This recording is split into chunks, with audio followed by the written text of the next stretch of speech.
akhirnya dia kena apa? Kena bea cukai, disita rokoknya, dan ditambah lagi dia harus membayar denda sekitar 23.000 ente ya. Kalau dikurskan ke rupiah ya sekitar 11,5 juta ya. Itu sih mungkin menurut saya kalau masalah denda mungkin bisa dibayar ya guys ya.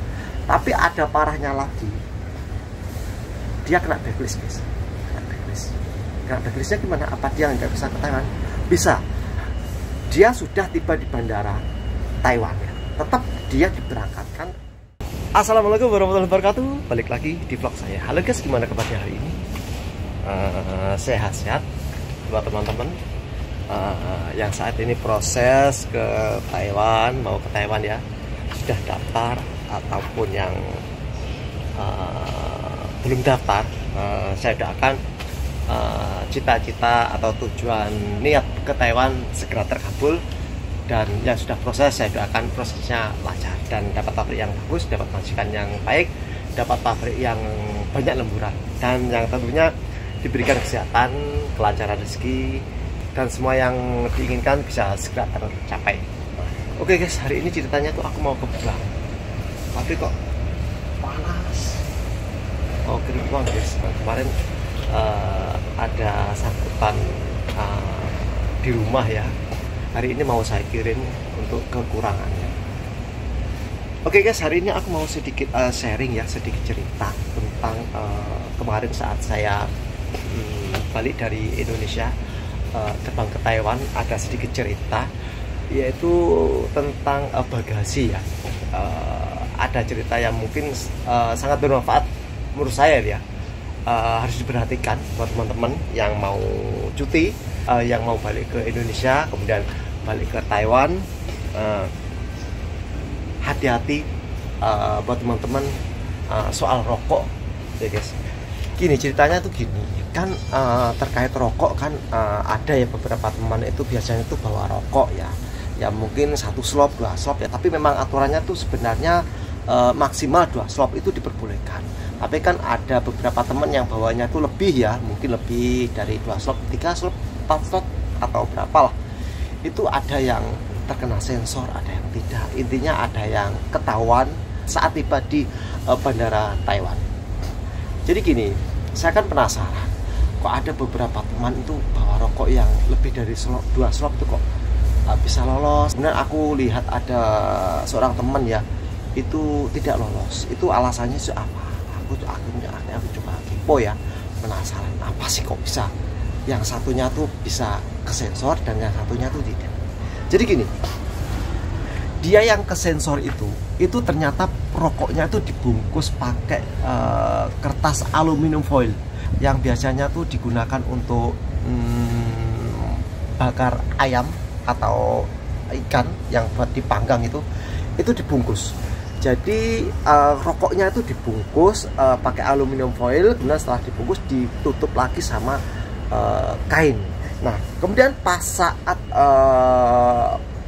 bagasinya itu keluar, itu ada sensor, itu kelihatan bahwa kopernya itu putih warnanya. Jadi otomatis kan penasaran, itu apa dalamnya, itu kopernya kok putih, nggak ada barangnya itu loh.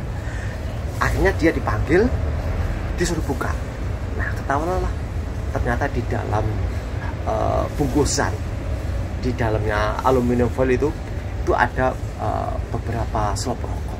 Nggak banyak sebenarnya ya, 4 kalau 5 itu kan udah melanggar ya. Batas maksimalnya kan cuma 2 slop, dia tuh bawa lebih. Kesalahannya dia itu dibungkus pakai aluminium foil. Nah sementara teman-teman itu ada yang bawa itu lebih dari 2 slop ya, ada yang bawa 3, ada yang 4. Itu biasa ditaruh di bagasi dan koper itu diecer ya, nggak tetap dalam bungkusan dalam 1 slop itu enggak. Jadi diecer ya, mungkin ditumpuk sama kain yang pojokan, yang kainnya agak bawah, pokoknya diecer, nggak dijadikan satu. Nah sementara teman saya itu ketahuan kena sensor itu dibungkus pakai aluminium foil. Meskipun diecer ya, menurut saya ya, meskipun diecer, tetapi kalau dibungkus pakai aluminium foil itu akan ketahuan. Karena apa? Itu di sensor itu akan muncul warna putih. Itu otomatis akan menimbulkan kecurigaan pihak bandara. Nanti akan dibongkar. ya. Itu pengalaman dari teman kemarin, ada yang ketahuan itu kesensor, akhirnya dia kena bea cukai, disita rokoknya, dan ditambah lagi dia harus membayar denda sekitar 23.000 ente ya. Kalau dikurskan ke rupiah ya sekitar 11 juta setengah ya.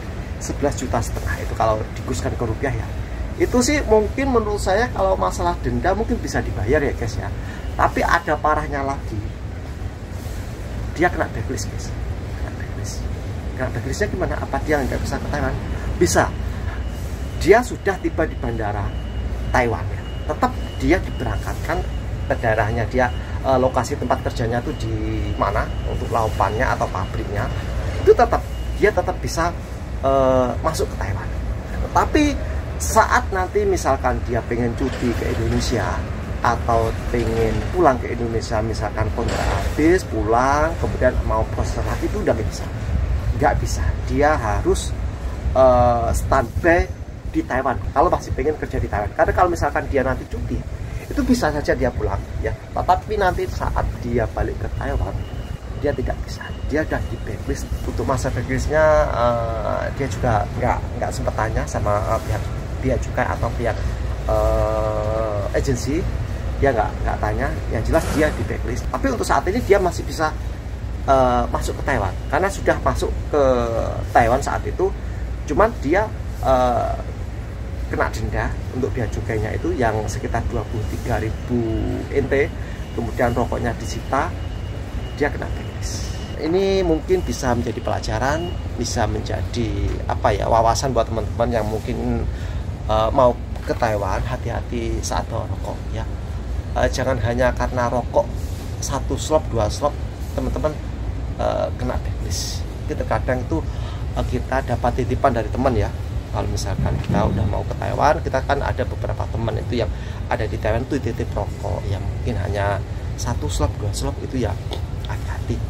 Yang penting bisa menjaga barangnya ya. Intinya jangan dibungkus pakai aluminium foil. Itu pengalaman dari teman saya. Sementara ada beberapa teman yang kemarin ya, teman saya juga tuh bawa rokok itu bisa lebih dari 2 slop, tetapi dia tidak kesensor untuk barangnya karena rokoknya diecer, ditumpuk-tumpuk sama kain-kainnya, mungkin sama baju-baju, sama barang-barang mungkin oleh-olehnya itu jadikan satu. Jadi saat disensor tuh kelihatan barang-barangnya itu banyak. Kemarin aja aku bawa kopi bubuk itu udah dicurigai. Bahwa kopi bubuk itu kan bubukan, semacam bubuk itu kan mencurigakan ya. Ya akhirnya saya dipanggil, disuruh buka. Nah itu ditanya, itu barangnya apa? Ya saya tunjukkan, saya perlihatkan sama petugasnya bahwasanya ini adalah kopi bubuk. Enggak pelanggaran karena hanya sekedar kopi. Ya mungkin curiganya itu karena bubuk ya. Ya mungkin dicurigai semacam obat terlarang gitu loh guys ya. Kemudian bawa semacam makanan daging ya, terasi, ikan asin atau ikan laut yang sudah dikeringkan, itu hati-hati. Kemarin temanku dari Cirebon lolos, nggak kesensor. Tetapi kemarin ya nggak jauh lah dari saat saya balik ke Taiwan, mbak-mbak TKW ketahuan disuruh buka. Itu kalau misalkan terasi atau makanan daging itu saya kurang paham ya, kena denda atau enggak gimana, saya kurang paham. Tetapi untuk yang rokok kemarin itu saya coba tanya, itu ternyata dia kena blacklist. Jadi dia nggak bisa ke Taiwan lagi. Tapi untuk saat ini dia masih bisa diberi kesempatan untuk ke Taiwan, masih bisa bekerja di pabriknya semula. Cuman dia nanti tidak ada kesempatan untuk balik lagi. Kalau misalkan dia cuti, nanti nggak ada kesempatan untuk balik lagi ke Taiwan. Ya mungkin dia nanti akan pulang seterusnya, nggak bisa cuti intinya. Karena saat nanti dia cuti, bisa aja dia pulang ke Indonesia, tapi dia nanti tidak bisa ke Taiwan lagi. Jadi hati-hati ya buat teman-teman ya. Ini pengalaman yang perlu diperhatikan. Jangan sampai hal ini terjadi pada teman-teman hanya karena teman-teman mempertahankan bawa rokok ya. Mungkin teman juga nggak enak dititipi sama teman, ya hati-hatilah. Mending jangan. Kalau misalkan aturannya hanya 2 slop, ya mending bawa aja 2 slop ya. Rokok di sini juga banyak, ada kok rokok ya. Kalau misalkan kebiasa rokok ya, cuman di sini tuh rokok di Taiwan tuh rokoknya rokok putihan semuanya rata-rata ya. Mungkin ya teman-teman nanti saat kesini dititipi temen kadang kan nggak enak ya untuk nggak bawakan gitu. Cuman kalau bawa sekedar 2 slop aja nggak masalah. Yang penting jangan dibungkus pakai aluminium foil. Itu ketahuan teman saya, dia kena denda 23.000 NT, ya sekitar 11,5 juta ya. Itu kalau dikurskan ke rupiah, ditambah lagi dia kena blacklist. Jadi nggak bisa lagi nanti dia cuti atau datang lagi ke Taiwan. Tapi alhamdulillah untuk saat ini dia tidak dipulangkan, masih tetap diberi kesempatan untuk bekerja di Taiwan. Nah itu ya sedikit sharing saya buat teman-teman. Hati-hati yang mau ke Taiwan, jangan sembarangan bawa rokok. Ya dibatasi aja lah. Kalau misalkan batasnya 2 slop ya 2 slop aja. Kalau misalkan pengen lebih ya mungkin ya terserah teman-teman. Kalau misalkan teman berani, ya intinya jangan dibungkus pakai aluminium foil. Nanti akan ketahuan, kopernya nanti akan berwarna putih. Nanti otomatis pihak petugas dari bandara atau pihak cukai itu akan curiga, akan disuruh membuka kopernya. Nah itu ya sedikit sharing dari saya, semoga ini bermanfaat buat teman-teman yang mau proses ke Taiwan. Semoga prosesnya lancar, dapat pabrik yang bagus, dan diberikan kesehatan, kelancaran rezeki. Makasih. Wassalamualaikum warahmatullahi wabarakatuh.